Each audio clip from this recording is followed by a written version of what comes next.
Kita ke Erdogan sekarang. Eskalasi peningkatan perang di Gaza meningkat dengan kehadiran Amerika yang telah mengirimkan 2.000 tentaranya, juga membawa 2 flight carrier, kapal induk terbesar dan tercanggih di dunia. Beda dengan perang di Ukraina yang Amerika cuma pinjam tangan Yahudi Zelensky biar yang korban adalah rakyat Ukraina, bukan tentara Amerika.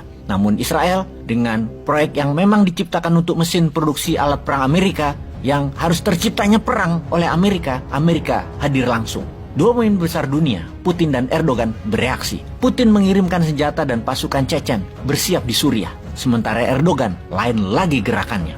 Tensi bukan hanya di Gaza, namun Turki menantang langsung Amerika, di mana Erdogan mengatakan dengan tegas agar Amerika menarik mundur kapal induk dan armada Amerika di wilayah Laut Mediterania di pantai Israel. Yang dijawab langsung bahwa Amerika tidak menghiraukan perintah Turki dengan mengatakan tidak akan mundur dan akan terus masuk membantu Israel. Apa yang Erdogan lakukan kemudian? Dia mengirimkan armada laut Turkish Navy ke timur Laut Mediterania. Hal ini membuat posisi netral Turki menjadi ambil posisi atau take a side melawan Amerika, terutama ketika Antony Blinken, Menteri Luar Negeri Amerika, mengatakan Amerika memberikan dukungan penuh ke Israel, bahkan bertindak langsung bersama memerangi Hamas. Dengan jelas, Blinken mengucapkan, "I'm here with my Jewish identity," akan membela Israel penuh.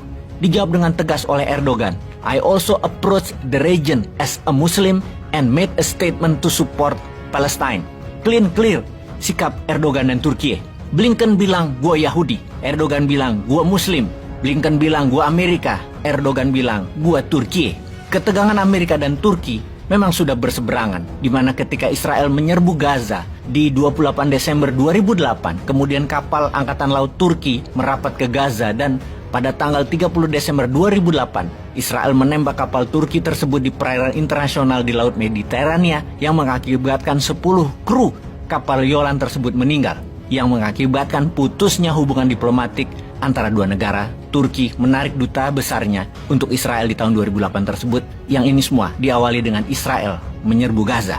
Sekarang ketika USS Gerald Ford dengan seluruh armada dikelilingnya seperti kapal destroyer, fregat Amerika di Laut Mediterania, armada laut Turki melakukan latihan perang-perangan dengan menghadirkan seluruh angkatan laut Turki bersebelahan dengan armada USS Gerald Ford saat ini. Itu baru postur pemimpin namanya. Ternyata Siprus juga ikut membela Turki dengan mengirimkan angkatan lautnya ke Laut Mediterania. Hal inilah yang membuat wilayah selatan Siprus menjadi tidak leluasa dilewati oleh armada Amerika. Dengan adanya latihan perang dua negara, USS Gerald Ford agak bergeser ke barat menjauh dari Israel. Sebuah strategi pintar dari Erdogan dan Siprus. Dalam latihan perang, maka real bullet dan real amunisi dilontarkan, di mana kalau ada kapal perang Amerika yang kena, Turki tidak bertanggung jawab. Karena itu sebaiknya Amerika minggir. Pemerintah Turki berkali-kali mengatakan ke armada Amerika, jangan mendekat daerah latihan perang kami di timur Laut Mediterania dan selatan Laut Mediterania. Artinya Turki mengancam langsung kehadiran USS Gerald Ford untuk menyingkir. Lalu apa yang terjadi dengan kebijakan Amerika dengan tindakan Turki tersebut? Adakah hubungannya dengan apa yang Biden katakan bahwa salah besar Israel kalau masuk ke Gaza? Kemudian Biden juga mengatakan kepada Netanyahu harus taat pada aturan perang yang artinya tidak boleh menyerang sipil. Mengapa Amerika tiba-tiba melunak? Apakah benar tindakan Turki membuat Presiden Amerika berpikir ulang bahwa ternyata Turki berani menantang hegemoni Amerika di Laut Mediterania, yang membuat Amerika jadi netral dan jadi hanya penyedia senjata saja, tidak aktif ikut perang? Atau karena di dalam negeri Amerika lagi kacau, tekor karena membiayai perang Ukraina senilai 500 billion dolar dan masih harus menyediakan 26 billion dolar lagi, namun Parlemen Amerika hanya menyetujui 6 billion dolar saja karena pemerintah Amerika tidak tumbuh industrinya dan inflasinya tinggi di Amerika. Dalam negeri Amerika tidak bisa support satu perang lagi, apalagi di Timur Tengah yang manusianya sangat militan. Apakah Amerika mendadak panik karena Erdogan bertemu empat mata dengan pemimpin Iran, Ebrahim Raisi, baru-baru ini yang menjadi perhatian dunia barat? Amerika, Inggris, Perancis mendadak terdiam, juga mendapatkan fakta Putin mendukung Erdogan, di mana dalam diskusi dengan Iran, Erdogan mengatakan kalau Iran aktif masuk perang dengan Israel, Turki mendukung penuh.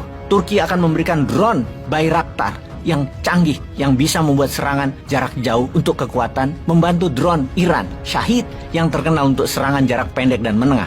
Agaknya mereka tukeran drone Iran menyerang Israel jarak jauh pakai Bayraktar, Turki serang Israel pakai drone Shahid. Apa nggak sangar tuh keduanya mengapit Israel? Ditambah pasukan Chechen mulai berkumpul di Suriah, tinggal nyebrang ke Lebanon sampai Israel. Di Lebanon juga ada Hizbullah. Di tengah pertemuan Erdogan dengan Ebrahim Raisi, Menteri Luar Negeri Turki, Hakan Fidan, bertemu dengan Menteri Luar Negeri Rusia, Lavrov, mendiskusikan Gaza, Suriah, dan Chechen, di mana puncak kesepakatan mereka ketika Israel masuk ke Gaza. Itulah garis merah yang jika dilampaui, semua pihak menyerbu Israel. Wih, kalau sudah begini, di mana Indonesia? Ketinggalan lagi kayaknya.